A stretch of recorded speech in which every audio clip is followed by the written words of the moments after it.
بسم اللہ الرحمن الرحیم۔ تنویر الاثار کتاب العلم صفحہ نمبر 28۔ علامہ فداء المصطفیٰ قادری دامت برکاتہم القدسیہ لکھتے ہیں، عن ابی ہریرہ قال قال رسول اللہ صلی اللہ علیہ وسلم من سئل عن علم علمہ ثم کتمہ الجم یوم القیامہ بلجام من نار، رواہ احمد۔ کہ یہ حدیث پاک حضرت ابو ہریرہ رضی اللہ تعالیٰ عنہ روایت کرتے ہیں کہ اللہ کے رسول نے ارشاد فرمایا، من سئل عن علم، کے جس سے علمی بات پوچھی گئی، علمہ اور وہ اسے جانتا بھی، ثم کتمہ الجما یوم القیامہ بلجام من النار، پھر اسے وہ چھپائے تو قیامت کے دن اسے آگ کی لگام دی جائے گی۔ اللہ اکبر۔ یعنی اگر کسی عالم سے دینی ضروری مسائل پوچھا جائے، ٹھیک ہے، اور وہ بلا وجہ نہ بتائے تو قیامت میں گویا کہ وہ عالم جو ہے جانوروں سے بھی بدتر ہوگا۔ اب بولے یہ کیسے؟ وہ اس طرح کہ جانور کے منہ میں چمڑے کی لگام ہوتی ہے نا، اس کے منہ میں یا گردن پہ، جبکہ یہاں فرمایا گیا کہ قیامت کے دن اسے آگ کی لگام جو ہے پہنائی جائے گی، تو مفسرین فرماتے ہیں اس کے منہ میں آگ کی لگام ہوگی۔ اللہ اکبر۔ تو یہ خیال رہے کہ یہاں علم سے مراد حرام، حلال، فرائض، واجبات وغیرہ یا تبلیغی مسائل ہیں، ٹھیک ہے نا، جن کا چھپانا ہے واقعی میں جرم ہے۔ اصل میں وہ مسائل نہیں ہے جو مطلب کہ مسائل کیا کہیں، وہ سوالات نہیں ہے جن کا جواب پتہ کرنا یا جن کا جواب دینا ضروری نہیں ہے۔ جیسے آج کل عوام میں بہت سارے سوالات کرتے ہیں کہ موسیٰ علیہ السلام کی والدہ کا نام کیا ہے نا، اور ایسا ہوا تو کیوں، اچھا ایسا نہیں ہوا تو کیوں نہیں ہوا، تو یہ کیوں، کس لیے، اور ان کی والدہ کا نام یا تاریخی سوالات جسے کہیں، تو اس طور پہ ان سوالوں کا جواب دینا لازم نہیں ہے، بلکہ یہاں مراد وہ علم ہے، وہ مسائل ہے جو حرام، حلال، فرائض و واجبات و سنن موقدہ سے، ان چیزوں سے تعلق رکھتے ہوں، ٹھیک ہے، چونکہ ان پر اگر وہ عالم نہیں بتائے گا تو وہ ہو سکتا ہے غلط نہ بتانے کی صورت میں غلط عمل کر لے، تو اس کا گناہ اس کے سر بھی آئے گا عالم کے، سمجھ گئے۔ اسی طرح مفتی وغیرہ کو فتویٰ لکھنے کے جو ہے، فتویٰ لکھنا یہ مطلب کہ اس مسئلے میں نہیں ہے، اس لیے کہ فتویٰ لکھنا بتانا لازم ہے، اگر کوئی سوالات کرنے آئے تو وہ بتانا لازم ہے۔ اب لکھنا جو ہے یہ ایک تھوڑا سا بتانے کے مقابل تھوڑا دشوار ہے، ٹھیک ہے، تو اس کے لیے وہ چاہے تو اجرت لے سکتا ہے، ٹھیک ہے، اجرت کے طور پر وہ افتاء کا کام کرے تو پھر اس میں کوئی حرج نہیں ہے۔ بہرحال جو بھی ہو، اس میں حلال و حرام، واجبات و فرائض کے مسائل کو چھپانے کی وعید ہے، جو کہ نہیں چھپانا چاہیے، اور اگر کوئی پوچھے، چاہے وہ امیر ہو، غریب ہو، فقیر ہو، سیٹھ ہو، مالدار ہو، کوئی بھی ہو، تو اسے بغیر رعایت کے بلا تفریق بتانا چاہیے۔ جیسے ہے کہ علماء سو کی ایک پہچان یہ بھی ہے کہ وہ مالدار کے سامنے وہ مسائل نہیں وہ پوچھے گا، یا کوئی پوچھے ان کے سامنے تو وہ نہیں بتائیں گے، اس لیے کہ اگر بتا دیا تو امیر صاحب ناراض ہو جائیں گے، تو پھر ان لوگوں کو یہ حدیث پاک جو عبرت کی نگاہوں سے پڑھنے کی خاص ضرورت ہے۔ اچھا، اور ایک پڑھتے ہیں، عن ابی ہریرہ قال قال رسول اللہ صلی اللہ علیہ وسلم من تعلم علما یبتغى به وجه اللہ لا يتعلمه الا ليصيب به عرضا من الدنیا لم یجد عرف الجنہ یوم القیامہ، یعنی ریحہا۔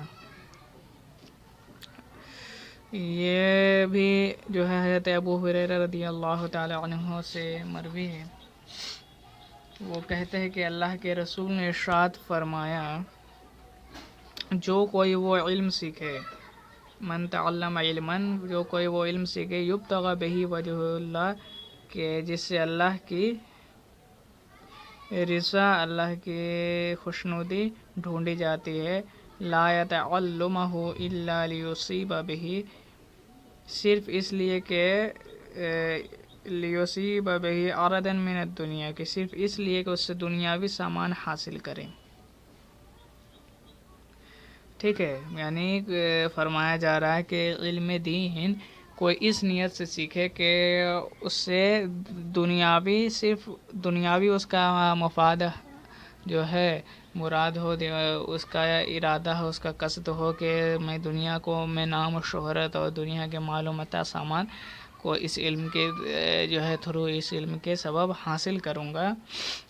ٹھیک ہے، فرمایا لم یجد عرف الجنہ یوم القیامہ، تو وہ شخص جو ہے قیامت کے دن جنت میں جنت کی خوشبو، اچھا یعنی ریحہ، لم یجد عرف الجنہ یوم القیامہ یعنی ریحہ، تو وہ قیامت کے دن جنت کی خوشبو نہ پائے گا. اللہ اکبر.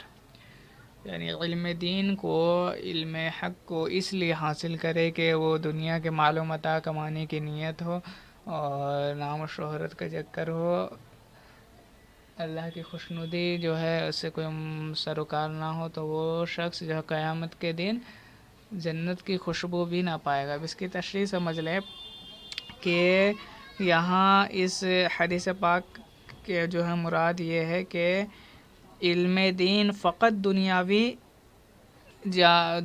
ساز و سامان کے لیے سیکھنا یہ حرام، اور اس کے لیے وعید ہے. جو شخص سیکھے تو اس کے لیے وعید ہے. اور اگر ایسا ہو جائے کہ مطلب کہ یہ جو فرمایا گیا ہے نا، تو اس کی دو صورتیں نکل سکتی ہے. ایک صورت یہ کہ دنیا اصل مقصود ہو، ٹھیک ہے، جو جس سے مطلب کہ جس تعلق سے فرمایا گیا، جس کے اوپر وعید سنائی گئی، تو وہی مراد ہے کہ دنیا اصل مقصود، اصل میں دنیا ہو، علم دین محض اس کا وسیلہ لے کر کے بس دنیا کمانا مقصود ہے. تو ایک صورت یہ ہے جو کہ بالکل ناجائز و حرام اور سخت برا، اور اسی کے اوپر یہ وعید ہے. اور دوسری صورت یہ ہے کہ علم دین سے دین ہی مقصود ہو، ٹھیک ہے، مگر طبعاً دنیا بھی حاصل کی جائے. ٹھیک ہے، اس لیے کہ فراغت سے خدمت دین ہو سکے، یہ ممنوع نہیں ہے، یہ جو ہے ناجائز نہیں ہے، کیونکہ اس بار جو ہے اس کا مقصود کیا ہو گیا اب دین، اور دنیا اس کا وسیلہ ہو گیا. ٹھیک ہے، جیسے کہ دیکھیں کوئی شخص دنیا بھی تھوڑا اس لیے جو ہے چاہتا ہے کہ ساتھ رہے تاکہ لوگوں پہ اس کا اچھا اثر پڑے، ایک اچھا عالم جیسے کہ مالیہ اعتبار سے مضبوط ہوتا ہے، تو لوگ بھی اس کو جو ہے اپنی نگاہوں میں اس کی باتوں کو تھوڑی اہمیت دیتے ہیں. اور اگر ایک ایسا عالم جو فقیر ہے، چونکہ اب وہ زمانہ تو نہیں ہے کہ جو لوگ سوکھی روٹی پہ جو ہے گزارا کر لیتے تھے، ہے نا، اور فقیروں کے در تلاش کرتے تھے، ابھی تو وہ معاملہ بہت برعکس ہے. خیر، تو اگر ایک ایسا عالم ہے جس کے پاس کچھ بھی نہیں ہے، بس خالی علم ہے، اور تو اس کے بنسبت ایک ایسے عالم جس کے پاس علم بھی ہے، عمل بھی ہے، اور جو ہے لوگ مطلب ساز و سامان بھی ہے، دنیا بھی اعتبار سے مضبوط ہے، تو اس کی بات جو ہے معاشرے میں زیادہ مضبوط مانی جاتی ہے نا. تو اس نیت سے اگر کہ طبعاً دنیا بھی حاصل ہو جائے تاکہ جو ہے فراغت کے بعد علم کا کام کرنے میں مزید سہولت ہو، تو پھر وہ اس ممانعات میں داخل نہیں ہوگی. ٹھیک ہے، اور فرمایا گیا وہ قیامت کے دن لم یجد عرف الجنہ یوم القیامہ یعنی ریحہ، وہ قیامت کے دن جنت کی خوشبو تک جو ہے نہ پائے گا، تو خوشبو نہیں پائے گا. تو یہ یہاں مراد ہے اولاً، یعنی پہلے جو ہے وہ ڈائریکٹ جنت میں نہیں جا پائے گا. خوشبو مطلب کہ خوشبو جنت میں نہیں جائے گا اولاً. اگر ایمان پر خاتمہ ہوا، اگرچہ ریاکار ہو، تو وہ جو ہے داخل جنت ہوگا. اب وہ اس کی صورت یہ ہو سکتی ہے کہ یا حضور کی شفاعت سے اس کے وہ جرم بخشے جائے، یا اللہ کے جو ہے رحمت سے بخشے جائیں، یا پھر اس کو اس کی سزا دے دی جائے، اس کے بعد پھر اس کو جنت میں داخل کیا. یعنی اولاً وہ جنت میں نہیں جائے گا، ثانیاً بعد میں وہ اگر ایمان پہ خاتمہ ہوا ہے تو ضرور جنت میں جائے گا. ٹھیک ہے. اچھا دوسری حدیث دیکھیں اب.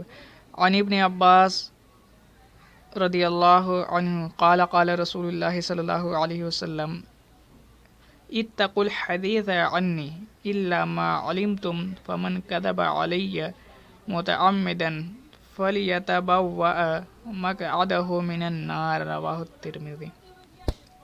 حضرت ابن عباس سے روایت ہے، وہ کہتے ہیں کہ اللہ کے رسول نے ارشاد فرمایا اتقوا الحدیث عنی، کہ میری حدیث روایت کرنے سے بچو، الا ما علمتم، سوا ان کے جن کو تم جانتے ہو. یعنی حدیث بیان کرنے میں نہایت احتیاط برتو. یہ نہیں کہ کسی کے بھی منہ سے سنے اور اسے آگے شیئر کر دے، فارورڈ کر دیا اور اسے آگے بیان کر دیا. ایسا نہیں ہونا چاہیے، بلکہ یقین ہو کہ ہاں یہ حدیث پاک ہے، یہ صحیح حدیث ہے، یہ اس میں کچھ گڑبڑ نہیں ہے. یقین ہو یا گمان غالب کم سے کم ہو تو پھر وہ حدیث کو بیان کرے کہ وہ حدیث. لہٰذا حدیث متواتر جو چلی آ رہے اس کو بیان کرنے میں کوئی یہ نہیں ہے، مضاحکہ نہیں ہے. حدیث ضعیف کا ضعیف بیان کر کے اور حدیث موضوع کو ہاتھ نہ لگاؤ. مطلب کہ حدیث ضعیف اگر بیان کرو تو بتا دو کہ یہ حدیث ضعیف ہے. اسی طرح موضوع حدیث کو تو ہاتھ بھی نہیں لگانے چاہیے، اس لیے کہ ہے نا اس میں من گھڑت چیز بھی جو ہے شامل ہونے کا بہت زیادہ امکان ہے. ہاں یہ بتاتے ہوئے کہ یہ حدیث جو ہے گڑھی ہوئی ہے اسی بنا پر مطلب کہ بتائے تو پھر ایک الگ بات ہے، تاکہ لوگ اس سے سمجھ جائے کہ ہاں بھائی یہ حدیث اگر کوئی بیان کرے لوگوں کے علم میں کے لیے، لوگوں کی سیفٹی کے لیے، کہ یہ حدیث صحیح نہیں ہے. تو جیسے کہ دیکھیں رمضان کے تعلق سے ایک حدیث گردش کرتی ہے کہ جو شخص سب سے پہلے رمضان کی خوشخبری دے گا تو اس کے اوپر جہنم کی آگ حرام ہوگا. اب یہ حدیث اتنا فارورڈ ہو جاتا ہے کہ رمضان سے پہلے کی پتہ سب کو جنتی چاہیے، ہے نا. تو ان حدیثوں کو اگر ہم کسی کے سامنے اس طور پہ بیان کریں کہ یہ حدیث جو بیان کی جاتی ہے یہ من گھڑت ہے، موضوع ہے، تو اس نیت سے کہ لوگ اس سے بچے تو پھر یہ درست ہے. ٹھیک ہے، لوگوں کو بچانے کے لیے موضوع حدیث اس نیت سے بیان کرے تو ٹھیک ہے، ورنہ بغیر تحقیق کے حدیث بیان کرنا یہ بہت بھاری پڑ سکتا ہے. اسی وجہ سے محدثین کرام نے ضعیف حدیثوں کو جو ہے لینے بہت سارے نہیں لیا، جیسے امام بخاری مسلم نے ضعیف حدیثوں کو نہیں، بہت کم جو ہے رقم فرمایا، اور بعض نے روایت کی ہے مگر جو ہے بیان کرنے کے بعد اس کے ضعف کو بھی بیان کر دے، جیسے امام ترمذی رحمہ اللہ نے. غیر مختصر بات یہ کہ حدیث کو بیان کرنے میں بڑی احتیاط جو ہے چاہیے ہوتی ہے. اور صاحب مرقات نے یہ فرمایا ہے کہ تحریر پر اعتماد کر کے روایت حدیث جو ہے یہ جائز ہے. ٹھیک ہے، جو آگے سرکار ارشاد فرماتے ہیں کہ حدیث کو بیان کرنے سے یہ تو فرمایا ہے کہ روایت کرنے سے بچو، یعنی احتیاط سے. الا ما علم، تو سوائے اس کے جس کو تم یقینی سمجھ رہے ہو، اس کا تمہیں علم ہو. فمن کذب علی متعمدا، تو جس نے مجھ پر جان بوجھ کر جھوٹ باندھا، فلیتبوأ مقعدہ من النار، تو اپنا ٹھکانہ جہنم میں یعنی آگ میں جہنم میں بنا لیں. اللہ اکبر.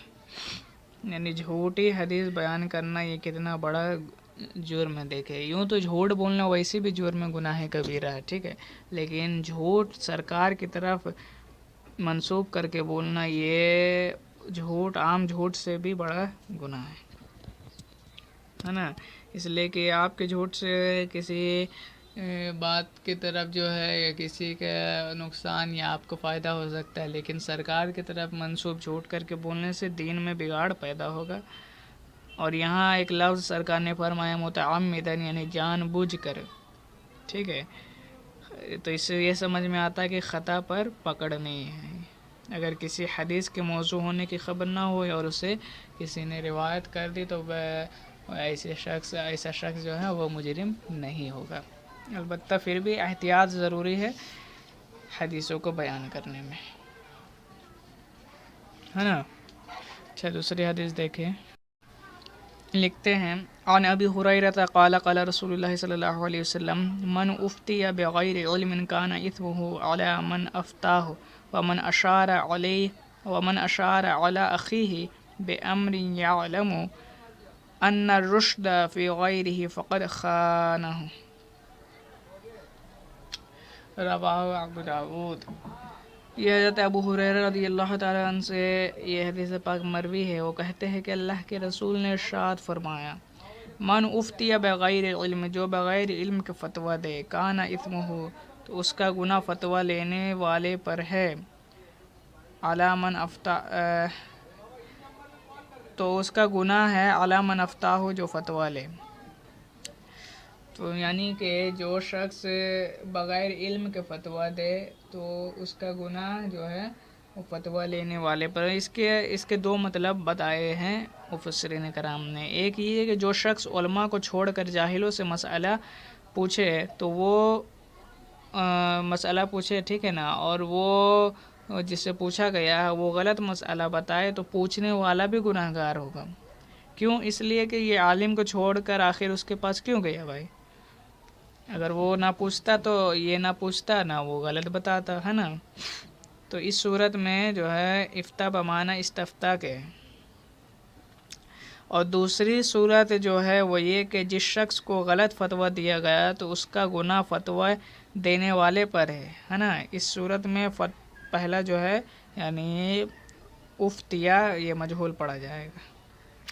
خیر جو بھی ہو، خلاصہ یہ ہے کہ بے علم کو مسئلہ شرعی بیان کرنا یہ سخت جرم ہے، بغیر علم کے بیان کرنا یہ اس کی وعید آئی ہے، ٹھیک ہے۔